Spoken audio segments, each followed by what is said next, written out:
On Global TV News Prime, federal government says President Tinubu is poised to speed up planned direct flights to Brazil.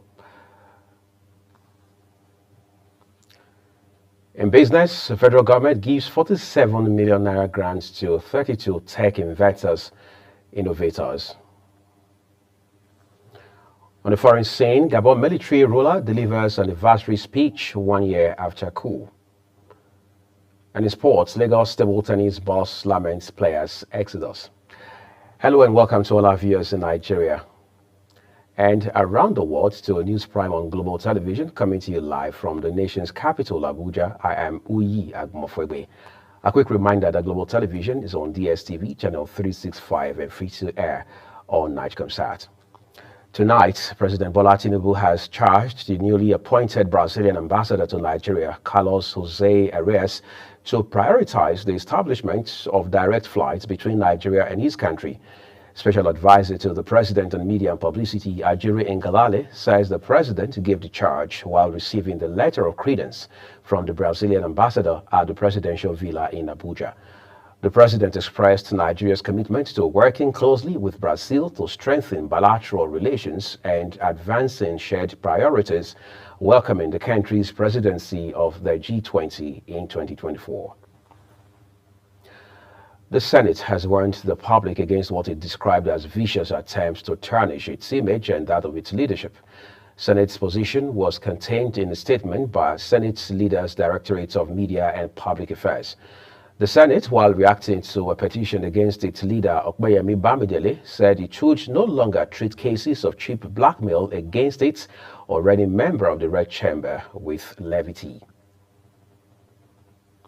Landowners of Nwalage, Abuja, have ejected by the federal government have called on the government for compensation. More than 200 families who resided in Nwalage, in a rural community along the Nnamdi Azikiwe International Airport Road of the Federal Capital Territory, have been reportedly rendered homeless following the demolition of their homes to accommodate an extension of the presidential air fleet. The demolition was carried out by the Federal Capital Territory Authority at the request of the Nigerian Air Force.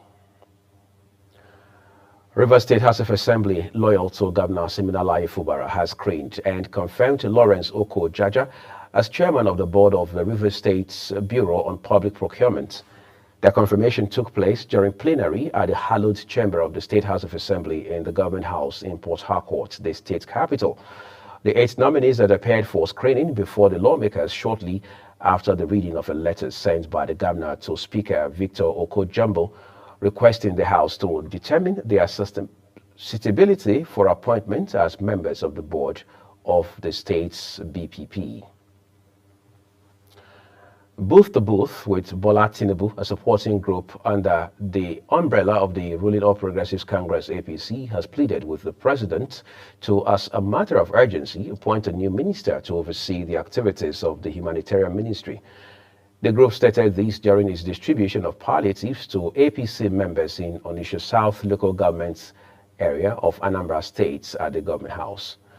The group state coordinator Pascal Kandel noted that the inactivity of the ministry over the lack of a substantive minister can be said to be largely responsible for the August protests. He says that is the missing link for the intervention programs of the president. The Chief of Army Staff, Lieutenant General Taoreed Lagbaja, has assured Nigerians that the Army is on a victory path in the ongoing war against banditry, terrorism, and kidnapping in the country. This was as the Defense Headquarters said a total of 1,166 terrorists were killed in the operations conducted in August.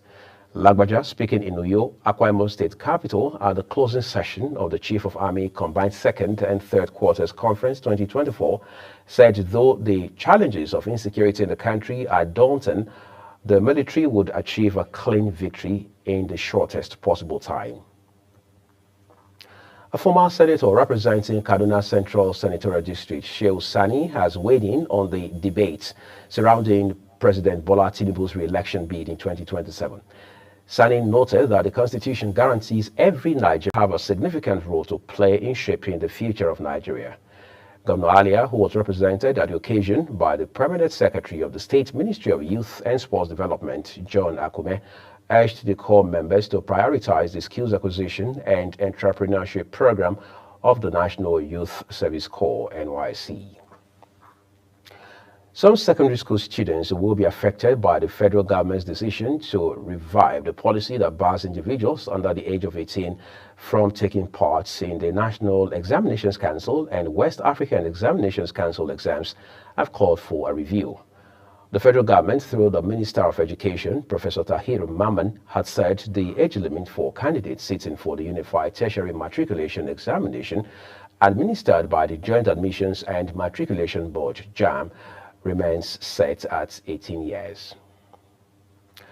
Let's continue to talk about education tonight, as the federal government has increased funding for basic education with a 3.5 billion naira grant for state governments to implement infrastructural projects. The announcement was made during a 5-day financial training for State Universal Basic Education Board chairmen and board secretaries in Ibadan, Oyo State capital. The federal government says it has increased funding for the basic education with a 3.5 billion naira grant for state governments to implement infrastructure projects. The grant, announced by the Universal Basic Education Board's Executive Secretary, Dr. Hamid Boboyi, represents a significant increase from the previous 1.3 billion naira annual allocation. The National Drug Law Enforcement Agency, NDLEA, has warned the Oduma community in Obia local government area of Bayelsa State to return a stolen pistol belonging to the agency within 7 days or face legal consequences. This was disclosed in a statement by the agency's public relations officer, Daniel Oba. No fewer than 4 NDLEA operatives were injured after being assaulted by some angry youths from the community. The operatives were attempting to arrest drug peddlers, and the operational vehicle of the state's NDLEA command was also vandalized by the youths, who are suspected to be accomplices of the drug peddlers. The National Youth Service Corps, NYSC, says polytechnic graduates or holders of the Higher National Diploma HND certificates without evidence of undertaking the mandatory 12-month industrial training will not be registered at the NYSC orientation camp to participate in the National Youth Service. The Corps coordinator in Lagos State, Yetunde Badarinwa, made the disclosure where she explained that Corps members must undergo the 1-year mandatory IT with evidence of completion before going for HND, and institutions must confirm these before admitting them for HND. The NYSC had recently introduced a new policy requiring graduates of polytechnics and monotechnics to present an IT certification as part of requirements for the national service, particularly for participation in the camp activities. The Nigeria Center for Disease Control and Prevention says 48 confirmed Mpox cases have been recorded out of 868 suspected cases across 35 local government areas in 19 states and the Federal Capital Territory. This was revealed in the Mpox Situation Report for week 34 posted on the agency's website. The report, however, showed that no death has been recorded from the disease so far this year. Sounds like some good news there. Nigeria's celebrated music icon Oyeka Onwenu, known as the Elegant Stallion, has been later raised in Lagos. The artist died on July 30, 2024 at Reddington Hospital in Ikeja after collapsing at an event honoring the managing director of Emzor Pharmaceuticals, Dr. Stella Okoli. She was aged 72. The funeral service was held at the Fountain of Life Church in Lukbaju, Lagos, followed by a private burial at a vault in Ikoyi. Such an irreparable loss. You're watching News Prime on Global Television, coming to you live from Nigeria's capital, Abuja. When the news returns tonight, Osimhen turns down Chelsea's offer, opts for Saudi's Al Ahly. Details of these and more after this break. Please do stay with us.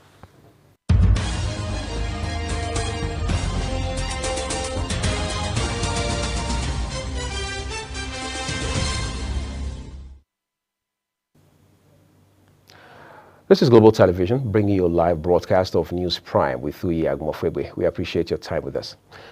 Let's turn to business now. The Nigerian National Petroleum Company Limited, NNPCL, has announced its intention to engage reputable and credible operations and maintenance companies to oversee the operations of the Warri Refining and Petrochemical Company, as well as the Kaduna Refining and Petrochemical Company. This was revealed in a statement posted on the company's official X handle. The Federal Competition and Consumer Protection Commission has given a one-month moratorium to traders and other market stakeholders involved in exploitative pricing to crash the prices of goods. The newly appointed Executive Vice Chairman of the agency, Tunji Bello, said these at a one-day stakeholders engagement on exploitative pricing in Abuja. Bello stated that the Commission will begin enforcement after the moratorium, stating that the agency is committed to addressing the growing trend of unreasonable pricing of consumer goods and services and the unwholesome practice of market associations.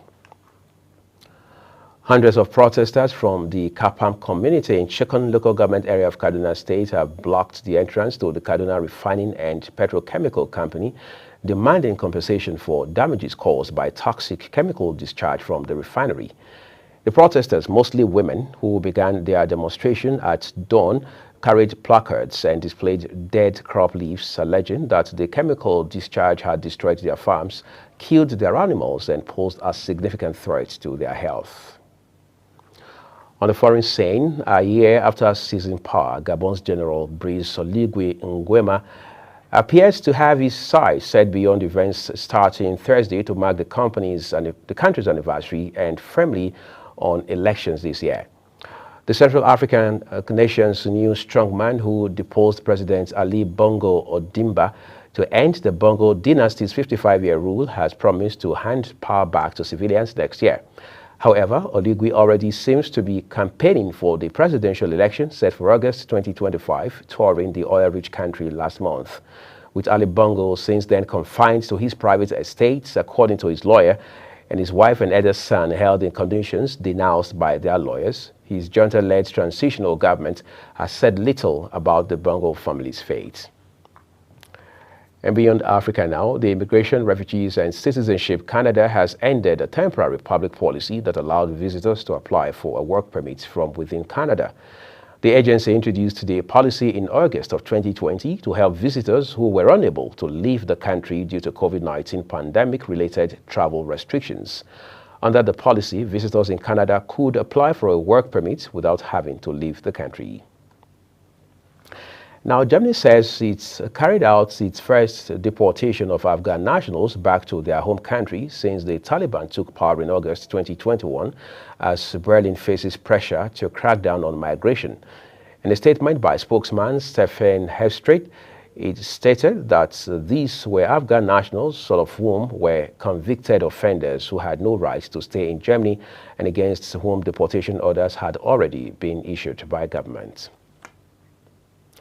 The king of New Zealand's indigenous Maori people has died while recovering from heart surgery at age 69, with age saying he had passed to the great beyond. King Tohechia passed away peacefully, surrounded by family, a spokesman said, just days after celebrating the 18th anniversary of his coronation.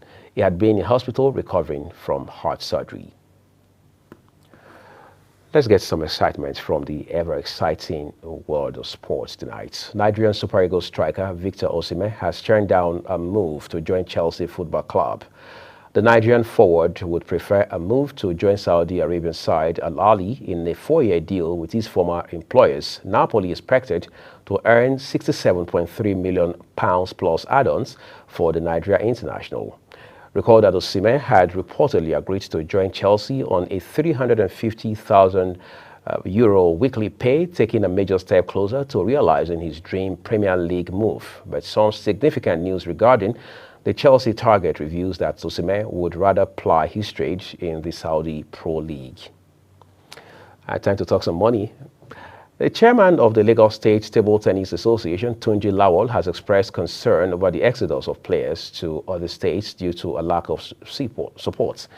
The trend, according to him, has been several players from Lagos being poached by other states ahead of major national championships, depleting the number of quality athletes in Lagos. The state has been a hotbed for table tennis talent, but Lawal emphasized the need for more support to help players reach their full potential. As we end Global TV News Prime tonight, let's take a second look at some of our top stories.